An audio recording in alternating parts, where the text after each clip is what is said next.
নমস্কার বন্ধুরা, আশা করি আপনারা সবাই ভালো আছেন এবং সুস্থ আছেন।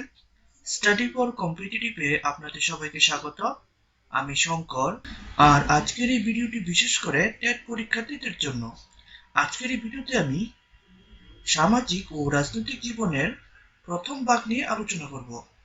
এর আগে আমি টেট পরীক্ষার্থীদের জন্য ইতিহাস বিষয়ের সিন্ধু ও হরপ্পা সভ্যতা নিয়ে দুটি ভিডিও ও ভূগোল বিষয়ের সৌরজগৎ নিয়ে দুটি ভিডিও আপলোড করা হয়েছে। যদি আপনি ওই ভিডিওগুলি না দেখে থাকেন তাহলে উপরে দেওয়া আই বাটনে ক্লিক করে ভিডিওগুলি দেখে নিতে পারেন, নতুবা আমার চ্যানেলের প্লেলিস্টে গিয়েও আপনি ভিডিওগুলি দেখে নিতে পারেন। ভিডিওটি শুরু করার আগে বলে রাখি, যদি এখনো আপনি আমার চ্যানেলটিকে সাবস্ক্রাইব না করে থাকেন তাহলে চ্যানেলটিকে অবশ্যই সাবস্ক্রাইব করুন, তার সাথে সাথে বেল আইকনে ক্লিক করুন। সো আর বেশি দেরি না করে ভিডিওটি শুরু করা যাক। প্রথম প্রশ্নটি হলো, ভারতবর্ষে রয়েছে সব ধর্মের স্বাধীনতা। দেশের প্রতিটি ধর্ম নিজ রীতিনীতি বিনা বাধায় পালন করতে পারে। ভারতবর্ষের ধর্মের এই ভাবনা একটি কি ধরনের ভাবনা? প্রথম অপশন ধর্মনিরপেক্ষ ভাবনা, দ্বিতীয় রয়েছে ধর্মীয় গোড়ামির ভাবনা, তৃতীয় উভয় ভাবনা নাকি উপরের কোনোটি নয়। এর সঠিক উত্তর হলো ধর্মনিরপেক্ষ ভাবনা। অর্থাৎ ধর্মনিরপেক্ষ ভাবনায় ভারতবর্ষ প্রতিটি ধর্মের নিজস্ব স্বাধীনতা প্রদান করেছে এবং এখানে হিন্দু হোক মুসলিম হোক যে যার ধর্ম নিজ স্বাধীনতা অনুসারে পালন করতে পারবে। দ্বিতীয় প্রশ্নে চলে যাচ্ছি, ধর্মনিরপেক্ষ ও ধর্মের অধিকার সম্বন্ধে ভারতের সংবিধানের কত ধারায় বর্ণিত আছে? প্রথম অপশন হলো ধারা 15 থেকে 18, ধারা 25 থেকে 28, ধারা 23 থেকে 24 নাকি উপরের কোনোটি নয়। এর সঠিক উত্তর ধারা 25 থেকে 28। ভারতের সংবিধানের মৌলিক অধিকারে ধারা 25 থেকে 28 অবধি ধর্মীয় অধিকার ও ধর্মনিরপেক্ষ সম্বন্ধে আলোচনা করা হয়েছে। তারপর ধর্মনিরপেক্ষ শব্দটি ভারতের সংবিধানে যুক্ত হয় প্রথম অপশনে রয়েছে 44তম সংবিধান সংশোধনে, 42তম সংবিধান সংশোধনে, 46তম সংবিধান সংশোধনে নাকি উপরের কোনোটি নয়। এর সঠিক উত্তর হলো 42তম সংবিধান সংশোধনে ভারতীয় সংবিধানে ধর্মনিরপেক্ষ শব্দটি যুক্ত হয় এবং 42তম সংবিধান সংশোধন আনা হয়েছিল 1976 সালে। তারপর ভারতের প্রতিটি নাগরিককে ভিন্ন ধর্ম, বর্ণ, ভাষা ও মত অনুসারে একই রকম স্বাধীনতা ও সাম্য নিশ্চিত করে প্রথম অপশনে রয়েছে সংবিধান, দ্বিতীয় অপশনে ধর্মগ্রন্থ, তৃতীয় অপশন পার্লামেন্ট নাকি উপরের কোনোটি নয়। এর সঠিক উত্তর হলো সংবিধান। অর্থাৎ সংবিধানে দেশের প্রতিটি নাগরিক সে যেই ধর্মের হোক, সে যেই বর্ণের হোক, যেই রীতিনীতি অনুসরণ করুক, তার একই রকম স্বাধীনতা নিশ্চিত করে ভারতের সংবিধান। তারপর প্রাক স্বাধীনতা সময়কালীন ভারতবাসী ব্রিটিশ শক্তির বিরুদ্ধে রুখে দাঁড়িয়েছিল। ফার্স্ট অপশন ঐক্যের শক্তিতে, সেকেন্ড অপশন বৈচিত্র্যের শক্তিতে, তৃতীয় অপশন হিংসার মাধ্যমে নাকি উপরের কোনোটি নয়। এর সঠিক উত্তর হলো ঐক্যের শক্তিতে। স্বাধীনতার পূর্বে ভারতবর্ষের যত আন্দোলন হয়েছিল তাতে সব ধর্মের মানুষ সেখানে যুক্ত হয়েছিল এবং ঐক্যের মাধ্যমেই ব্রিটিশ শক্তির বিরুদ্ধে ভারতবাসী রুখে দাঁড়িয়েছিল। তারপর ভারতের সংবিধান কত খ্রিস্টাব্দে গৃহীত হয়? প্রথম অপশনে রয়েছে 26শে নভেম্বর 1949 সালে, দ্বিতীয় অপশন 26শে ডিসেম্বর 1949 সালে, তৃতীয় অপশন 26শে জানুয়ারি 1950 সালে নাকি উপরের কোনোটি নয়। এর সঠিক উত্তর হলো 26শে নভেম্বর 1949 সালেই ভারতের সংবিধান গৃহীত হয় এবং ভারতের সংবিধান কার্যকরী হয় 26শে জানুয়ারি 1950 সালে। তারপর ভারতের সংবিধান কার্যকরী হয়, প্রথম অপশনটি হলো 26শে জানুয়ারি 1950 সালে, তারপর 23শে জানুয়ারি 1950 সালে, তৃতীয় অপশনটি হলো 15 জানুয়ারি 1950 সালে নাকি উপরের কোনোটি নয়। এর সঠিক উত্তর হলো 26শে জানুয়ারি 1950 সালে ভারতের সংবিধান কার্যকরী হয়। প্রাক স্বাধীনতাকালীন 26শে জানুয়ারি 1930 সালে কংগ্রেসের পক্ষ থেকে ভারতবর্ষে পূর্ণ স্বাধীনতা দাবি করা হয়। সেই দিনটিকে স্মরণীয় করার জন্য ভারতের সংবিধান 26শে জানুয়ারি 1950 সালে কার্যকরী হয়। তারপর বিশ্বের সর্ববৃহৎ লিখিত সংবিধান হলো, প্রথম অপশনে রয়েছে আমেরিকার সংবিধান, দ্বিতীয় অপশনে রয়েছে ব্রিটেনের সংবিধান, তৃতীয় অপশন ভারতের সংবিধান নাকি উপরের কোনোটি নয়। এর সঠিক উত্তর হলো ভারতের সংবিধান হলো বিশ্বের সর্ববৃহৎ লিখিত সংবিধান এবং ভারতের সংবিধান বিশ্বের সবকটি সংবিধান থেকে সংশোধন করে বিভিন্ন অংশ নেওয়া হয়েছে। দ্বিতীয় অপশনে ব্রিটেনের সংবিধান হলো অলিখিত সংবিধান। তারপর ভারতের সংবিধান রচনার উদ্দেশ্যে সর্বপ্রথম গণপরিষদ গঠনের ব্যাপারটি চিন্তায় আনেন।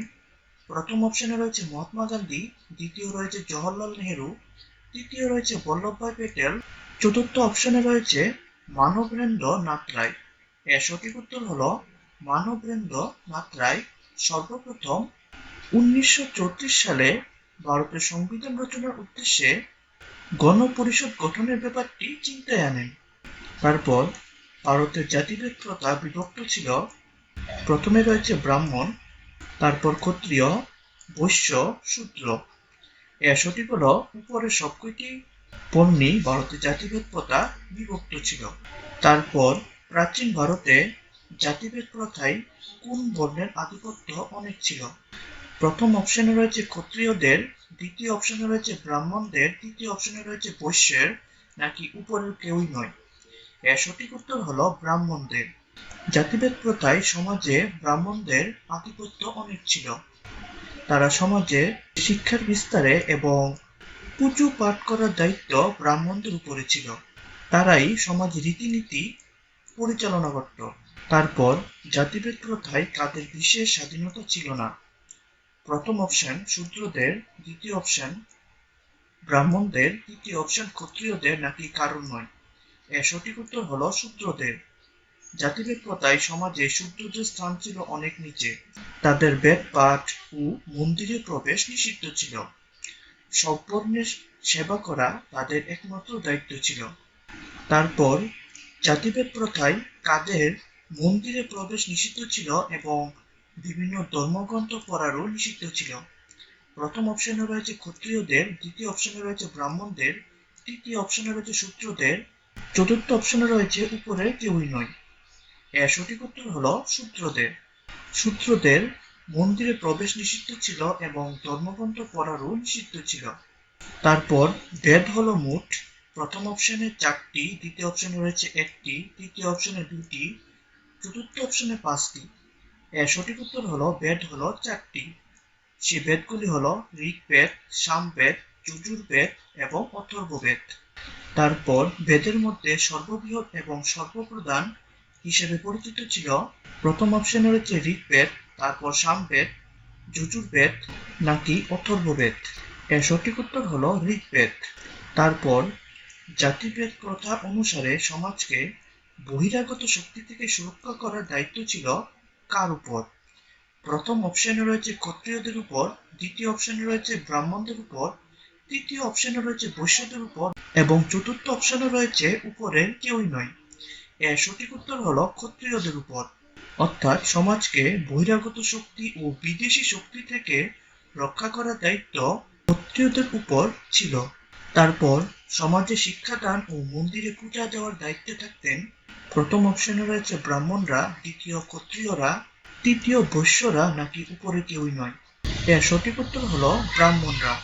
অর্থাৎ সমাজে শিক্ষাদান ও মন্দিরে পূজা দেওয়ার দায়িত্বে ছিলেন ব্রাহ্মণরা।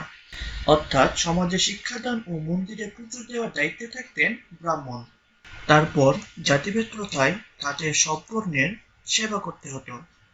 প্রথম অপশন হলো শূদ্রদের, দ্বিতীয় অপশন বৈশ্যদের, তৃতীয় অপশনে ক্ষত্রিয়দের নাকি উপরের কেউই নয়। এর সঠিক উত্তর হলো শূদ্রদের। জাতিভেদ প্রথায় শূদ্রদের স্থান ছিল অনেকটা নিচে। সব ধর্মের সেবা করা তাদের একমাত্র কর্তব্য ছিল। তাদের না থাকতো বেদ পাঠ করার অধিকার ও না থাকতো মন্দিরে প্রবেশের অধিকার।